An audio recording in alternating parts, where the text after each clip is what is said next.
Okay, there's a picture of him. I said in the beginning, he doesn't believe with the civil rights movement. He says that there should be no integration with white people and that the destiny should be in their own hands. And he believes that blacks should live independently from white people. Okay, then I said to you that he would eventually visit Mecca, where he saw all the different Muslims worshipping together, and his views would change. Okay, he even started working with the civil rights movement, and he stopped preaching his hatred of white people. He started working against desegregation, and him together with Stokely Carmichael would say ballots or bullets. In other words, if you're not going to give us the vote, we will use bullets. Okay, it says, yeah, if you and I don't use the ballot, we're going to be forced to use the bullet. So let us try the ballot. Then you can see there in the Olympics, the first place and third place actually are doing the Black Power slogan.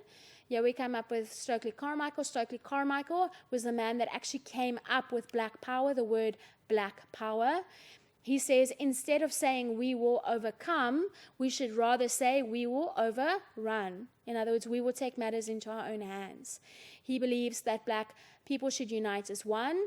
He believes that black people should come in and work as a community, and that black people must stand and fight for freedom. Then you have the Panthers, started by U.E.P. Newton and Bobby Seale. They believed also in violence. Okay, black people need to lead their own communities. They're against the federal government. Okay, the federal government needs to help rebuild the ghettos.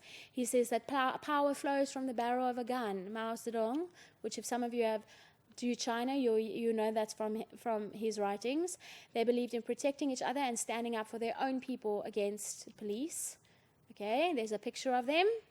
You'll see the black leather jackets, black berets, AK-47s, and then their bullets strapped around them. To make money, they even started selling copies of Mao Zedong's writings. Okay, and then the slogan they use, their power flows out of the barrel of a gun. Okay, there's another picture of the Panthers.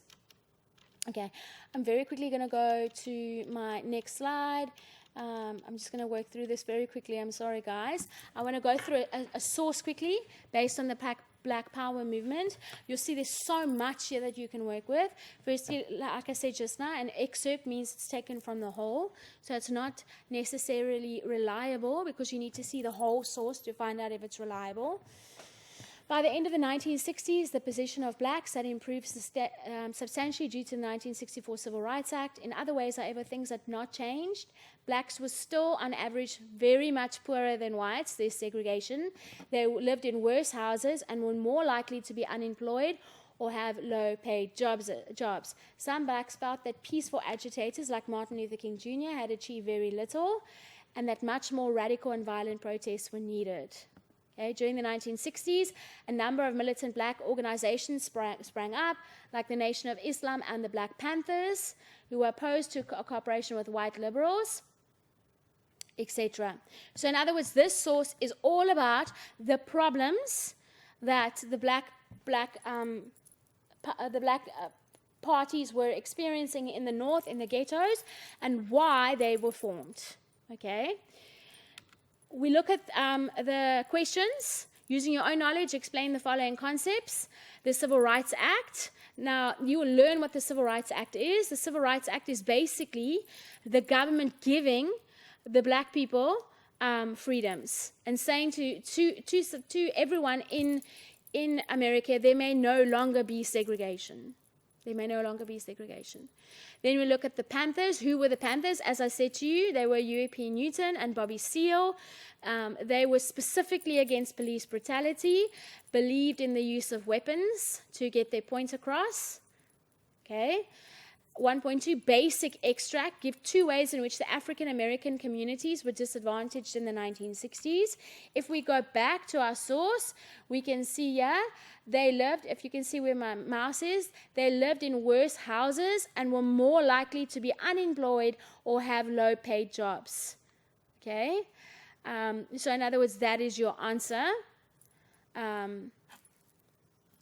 Then if we go to what extent you believe that militant groups like the Black Panthers was justified in their call for radical and more violent protest. Now, grade 12s, this is based on what you think. Do you think it was justified for the Black Panthers and the Black Muslims to take matters into their own hands? Now, it's based on your opinion. So in other words, if you can argue it properly, you will get the marks. Okay, so in other words, there's two ways you can go here.